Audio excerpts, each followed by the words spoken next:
London, 1872.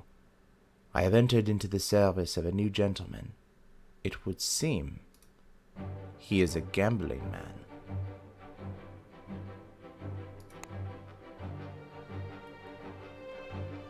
Well, hello there again, ladies and gentlemen.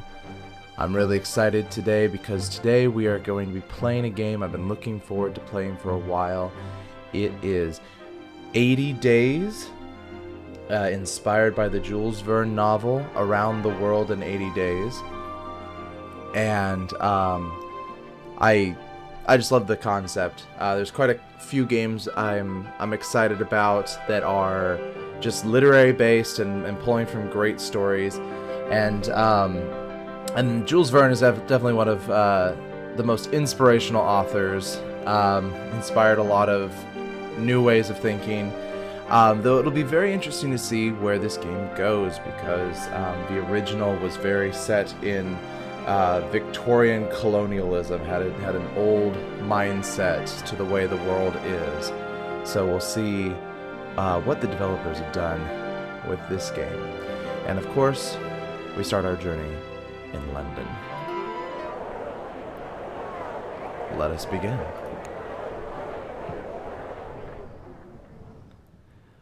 Monsieur Phineas Fogg returned home early from the Reform Club, and in a new-fangled steam carriage besides. I helped him down. So, Phileas Fogg, the main protagonist of the story, and it seems that we are playing his new servant, Passepartout, a Frenchman. So, you'll definitely get some awful French accents this game, and probably just awful accents in general, because I love trying accents even though I fail with them. I help him down, and the iron-lunged, steam-driven horses clattered away. "Passepartout," said he, "we are going around the world." So Passepartout, so we got two choices here. Passepartout, from what I remember of the novel, he's kind of standoffish against Mr. Fogg at the beginning. He kind of doesn't really know what to think of him. Kind of acts as his foil. So I think we're gonna be very standoffish about Mr. Fogg's big trip. So in general, we're going to pick sort of the questioning route. Oh, there we go. We're going to pick the questioning route. "Around the world, monsieur?" I asked, utterly astonished. "We shall circumnavigate the globe within 80 days. He was quite calm as he proposed this wild scheme. "We leave for Paris on the 8:25 in an hour." "I have not prepared. You are in jest." It was a shocking turnaround. But I have not prepared," I say wretchedly, quickly trying to organize a list of necessary items in my mind. "Then do it now. Pack an altimeter and my evening jacket. There is not a moment to waste." I have funds now, and your character is now steadfast. So we're definitely playing as Passepartout, and we're going to be helping Mr. Phileas Fogg on his journey. So it seems that every choice we make is going to affect our character growth in general. So steadfast, we'll figure out what steadfast is soon enough. All right, so we got one new route discovered, and we've got Phileas Fogg down at the bottom here. It seems like we've got a health bar for him, so we just got to keep him alive, it seems. "Quickly, Passepartout, collect our things and we will be off." So, I got a pack.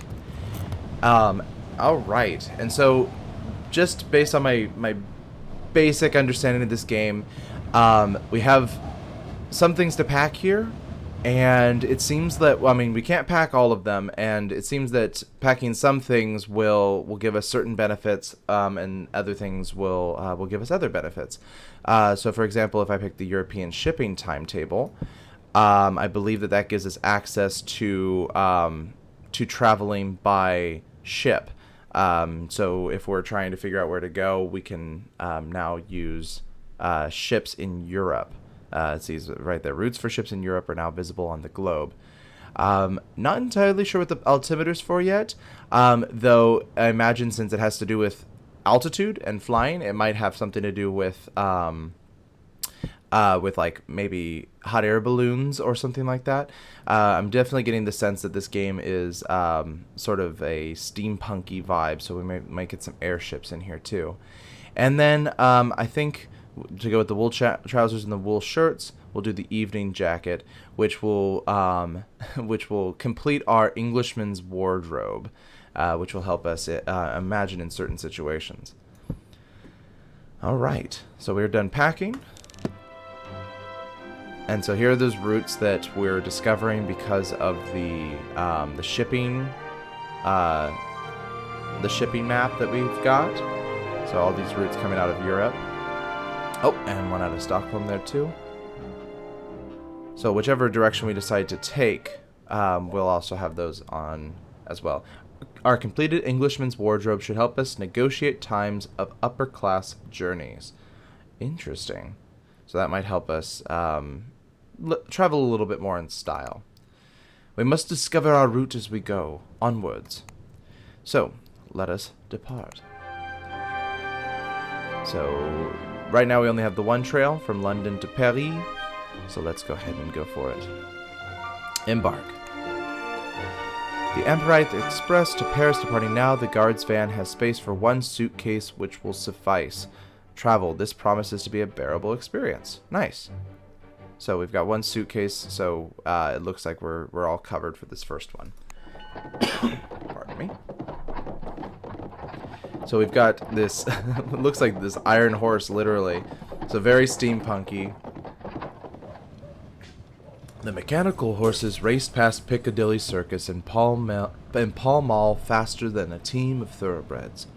Even so, the whistle of the 8:25 was blowing as we pulled up to the Charing Cross station. "We have no tickets," I exclaimed. We raced along the concourse and threw ourselves aboard. I'm going to go with, "We have no tickets." "That does not signify," Monsieur Fogg remarked over his shoulder as he hurried toward the platform. "We must not miss this train." I rushed after him, and we leapt aboard. Just as another train whistle pierced the air. A guard raised his thick brows at us as we settled into a nearby compartment. He held out a hand. "Tickets, please." Let's see. I could pretend to have lost them, or I could be honest. I think I'm going to be honest. "Alas, monsieur, we were in a great hurry," I explained, giving him a beseeching look. "We did not have time to buy tickets." "You may purchase them from me," the guard was saying, "though it is more expensive, I'm afraid. £85, please." I can argue with him, or I could just hand it over. Well, from what I remember from the story, Mr. Fogg is loaded with cash, so let's go ahead and just hand over the £85. "Your funds have gone down somewhat." So here we go. We started with £4,000, and we've gone down almost £100 for these tickets now. I handed over the £85 and smiled a thin smile. From one working man to another, the guard gave me our tickets and slid the compartment door shut behind him with a pneumatic hiss. "Your funds have gone down somewhat. Your character is now presentable." That's good. I'm glad we're presentable. So, let's go and see what else we got. We're on the train. We're going. Oh, I can converse with him. I'm in fine form, but we must make haste. Let's see. Converse. Begin conversation. "I'm at your service, Monsieur Fogg. Passport tout? Should we start about money or the journey? Let's start about the journey. "But tell me, monsieur, what is the purpose of our journey?" "I have made a hefty wager, and I do not intend to lose." So, going back to the inspiration of this story, we've got Monsieur Fogg, who's part of a esteemed gentleman's club, and basically he bragged that that you could easily go around the world in 80 days, hence the title. And so people took him up on that bet. He's got a lot of money riding on that, mostly because they think that he's never been outside of London in his life. So they think that he's full of it, essentially. And so he's out to prove himself. So let's see how our money situation's doing. "The journey will be most expensive, monsieur." "Indeed, but we can earn a little from buying and selling our possessions as we travel." All right, very good. London smog gave way to rolling hills, and the pastures of the Kentish countryside still untouched by the hand of technological advancement. Monsieur Fogg read his paper while I repacked our bags. We passed the day in silence. Let's repack our bags. It seems very servant-like of us. Monsieur Fogg read his paper whilst I repacked our bags, thrown together in haste and confusion as afternoon turned inexorably, there we go, to evening. I discovered that my master was one of those gentlemen who broke their silence rarely, if at all. So Passepartout in the story has just recently become a servant of Mr. Fogg, and the fact that he's just suddenly thrown into this journey, he's like, okay, I guess I'm going with this guy now. So he's slowly discovering who this in this case master and servant, who his master is, along this journey. A guard rapped on our door a few miles before Dover. "We're about to submerge," he warned. "Take some people a bit funny, so watch out." What do you mean submerge? Is it safe or not? Very good. What do you mean submerge? I cried. "This is the London to Paris Amphitrite Express," he explained, as though a particularly dim-witted child. "The submersible train? Talk of all the London papers?" So, already I love this because, submersible train, that's so steampunky. Like, come on. So, and like, how else would you get across the channel here? The tube hasn't been built yet. So, also, besides the fact that I totally got, like, Polar Express vibes there. "This is the London to Paris Amphitrite Express." I must have missed it. Then this is the Mer train. Ah, then this is the Mer train? I exclaimed. He made a face. "Bloody journalists and their silly names," he muttered. "Every inch of her has been examined and stamped with the artificer's seal. This is the world's only Bath-escaped locomotive." I could not help a shiver. I pressed my face to the window glass. I'm going to press my face to the window glass. As the fins above the Amphitrite's wheel extended with a hydraulic hiss, oh my gosh.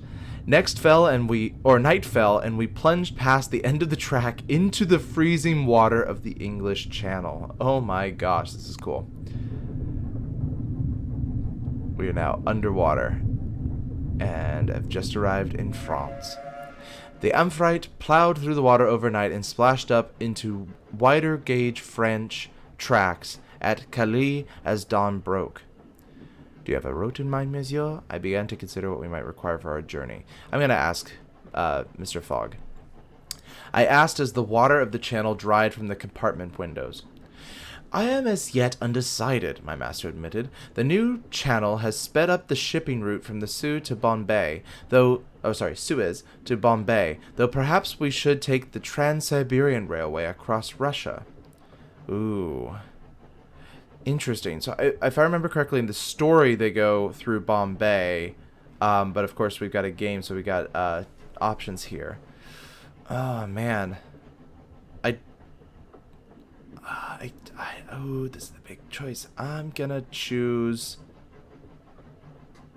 go against the story. Surely not Bombay. "Surely not Bombay," I exclaimed. "We shall certainly wilt in the scorching heat." "Then we would do well to buy hats and linen trousers," he replied. "There are other alternatives. We may also travel overland and across the Black and Caspian Seas. But which is fastest, or which is safest?" Let's go for fastest. "I believe," said he, "that is what we shall put to the test." Parbleu, I scarcely know what to think. We arrived at Gare du Nord just after 1 o'clock. My French is beautiful. Just don't worry about it. Just accept that I do not know French and we'll move on. Automaton porters lifted our luggage and then our persons onto the platform with long, delicately filigreed iron arms. "Paris, city of my heart, I was home, but not to stay." So we got new routes. So we knew the Suez, Jeddah. We end up in... So this is the southern route towards Bombay, and this is the northern route through Russia and Moscow. So, So here's the thing here. So while the southern route might be hot and full of many different kind of cultures that we'll have to go through, the northern route's going to be cold and I mean, like, there's a reason that nobody could invade Russia, because they froze to death. Some of our possessions would sell efficiently here. So let's see. So we can explore, we can go to the bank, or we can go to the market. So let's see here. I can buy an extra suitcase for more things. I don't know if I'm gonna need the altimeter or not. But we get wine, which might be used to bribe somebody, maybe, I don't know. We've got geometry equipment, which could help us draw. We've got shaving, which is part of the valeting set. So we don't know what the valeting set is, but I'm sure that it'll come up. And then a traveling cloak, good for keeping out chill winds and heavy rain, part of the gentleman traveler set. So this is the Englishman's wardrobe, and so if we were to complete the gentleman traveler set, we might get some other bonuses. What to do? I'm kind of intrigued by the extra suitcase, so I think I'm gonna go for it. And I think we're gonna go for the traveling cloak and the shaving kit and the wine, because like I said, we might be able to bribe somebody. I'm gonna leave the extra suitcase alone for now. I'm not entirely sure if I want to. I can sell this, but this is where, oh, so I only have one piece of the air traveler set. Is this? No, this is for the valuable in Copenhagen, Warsaw, and Budapest. Which, gosh, now I feel like I need to do some research. Let's see, where is Budapest? Let me just make sure I'm going the right direction. Capital of Hungary, okay. And Hungary is... all I can think of is that song. My arms in Budapest now, travel chest, golden grand piano, a beautiful Castillo you. Ooh. So, looks like we're probably going to be going through this area regardless of which direction we go. Man. I'm gonna sell the altimeter, and I'm going to get the geometry kit. Even though he said specifically to get the altimeter, I'm gonna try this out. Alright. So I got none of that. Bank is closed. We can stay at a hotel. We'll pass the night here. We took the hotel for the night. We will be comfortable here, Monsieur Fogg remarked, but traveling overnight will often be more efficient. So we must board the longest journeys available, where possible. Where possible? We cannot travel where it is not possible, certainly, he replied. Still, the surrounds of the Hotel Ritz were most enjoyable. All right. Clock is ticking, Passport 2. We must decide our next steps quickly. So by staying a night, I essentially wasted this, but I might gain something better from that in the grand scheme of things. So let's go ahead and zoom out. Overview. Back. Take a screenshot. Alright.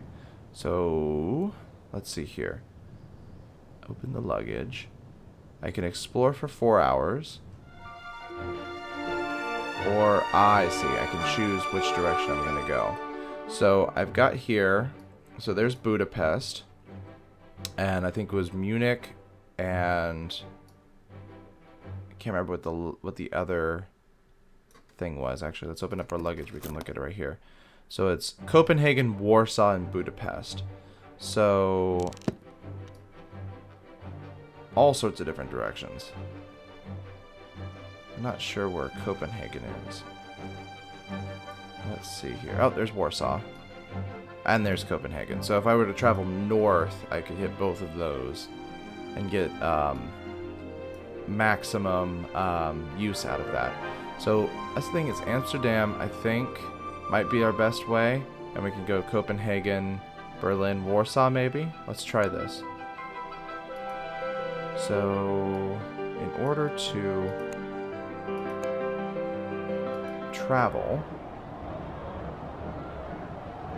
I need to click. Double click? Already double clicked. Maybe I need to explore. Let's try exploring. 4 hours of exploring. Okay, there we go. So the exploring is how we open up the new routes. We had a few hours to spare. I asked Monsieur Fogg if I might enjoy my city before we had to leave. Indeed, and you should learn anything of note. And should you learn anything of note, be sure to relay it. I nodded and headed into town. The talk on the streets was of one thing only, an enormous, elegant oval stadium constructed upon the green fields of Champ-de-Mars and containing the technological marvels, art, amusement parks, and milling crowds of the World's Fair of 1872. Oh, my city still wore the scars of last year's siege. I ventured inside, but I was certain Monsieur Fogg did not intend for me to visit fairs. I'm going to venture inside. Let's see here. I ventured inside the grand illuminated pavilions of the exposition. So, we can look at the arc light, or we can look at the airship hangar. Oh my gosh, of course I would get rid of the altimeter. Let's go to the arc light. Let's look at electricity. An artificer was replacing an arc light which had burned out. She first disconnected the strange machine powering the lights. It had a spinning iron wheel which was wound around with a series of armature coils. Let's see here. I'm going to ask, what is that device, artificer? I asked politely. My eyes strained to the copper lily pin which proclaimed her profession. It's a bleeding nuisance is what it is, the artificer grumbled in a thick Yorkshire accent. These gram machines are finicky beasts. Gram machines? I inquired. Well, it's a... Oh, never mind. She waved my question away. It's a steam engine, all right? Only it doesn't make steam. Will that do? I hate explaining this stuff to laymen. I retreated hastily, or the harshness of her tone was belied by her gentle touch. I'm going to stick around. The harshness of her tone was belied by her gentle touch as she unscrewed the arc light's globe of enameled glass and replaced the 2 carbon rods within. She reconnected the supply, and the 10 Yablokov candles connected in series lit up once more. They are miraculous, I breathed. The artificer snorted. They're hard work is what they are. Miracles indeed. But her mouth softened into a small, proud smile. I've got her. She looked at her pocket watch, cursed, and hurried off, dropping something as she went. I hurried after her to return it. And she thanked me. My medallion! I'll need that to get my lunch from the canteen. Thank you.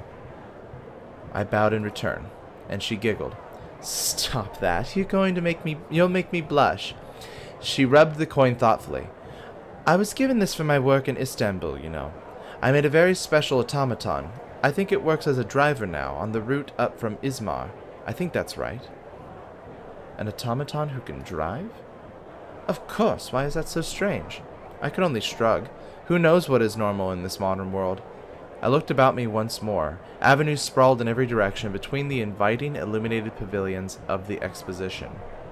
Let's see, I can head toward the red and purple tents. I can take a stroll down the Avenue of Nations. I can go to the airship hangar. It's all too much for me. Let's go back to... Let's do the Artificers Guild, because it seems like some really cool stuff could happen from that. So I headed toward the red and purple tents of the Artificers Guild, draped with banners emblazoned with their copper lily sigil. A steam-powered automaton orchestra played gleaming brass instruments, or it had the most incredible display of machines. Let's go and watch the instruments play. While a mechanical sommelier popped the cork from a champagne bottle and poured out bubbling over glasses for passing tourists. One of the artificers... let's see, what is the artificer doing? So they could be building a human-shaped automaton, or they could be explaining the guild's credo to a group of sticky-fingered children. Let's say he's building an automaton.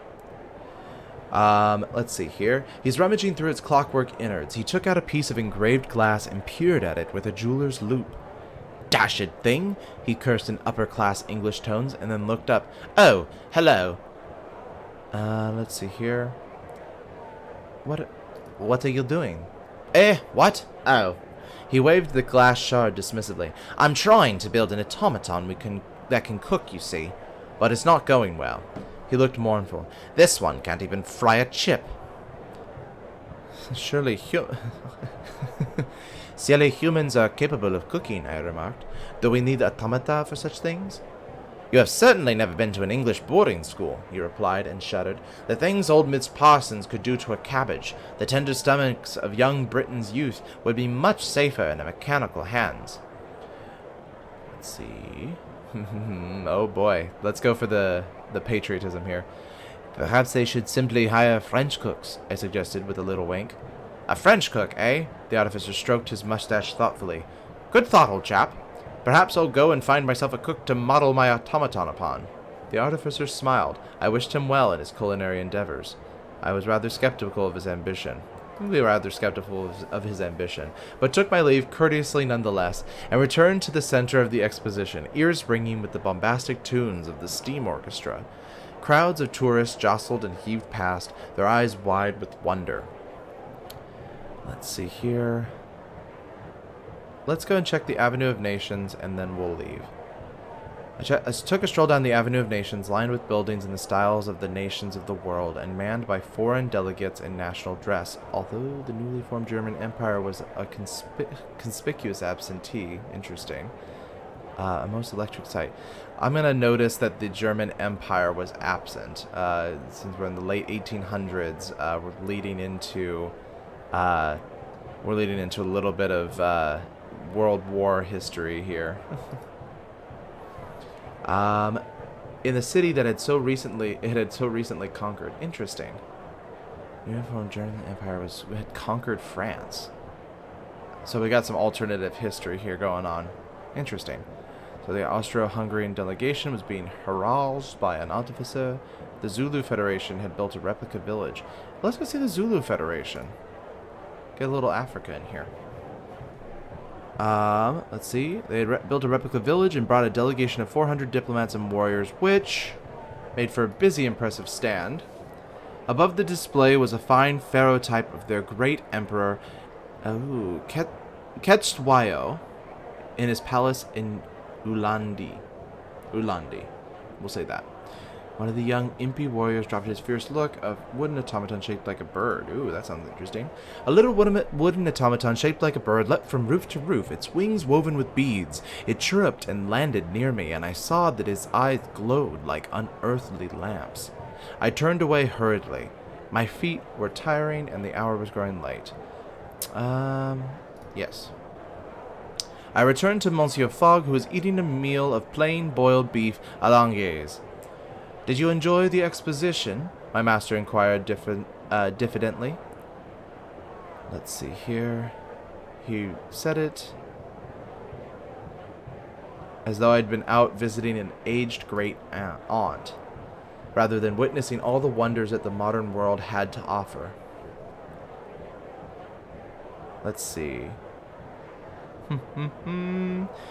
We are unspeakably lucky to live in such an age of invention, I declared. It will certainly make it easier to win my wager, Monsieur Fogg replied mildly. I dreamed that night of mechanical wonders and automatons with beautifully enameled faces, knowing little of the strange inventions and stranger peoples I would soon encounter in my journey around the world. All right.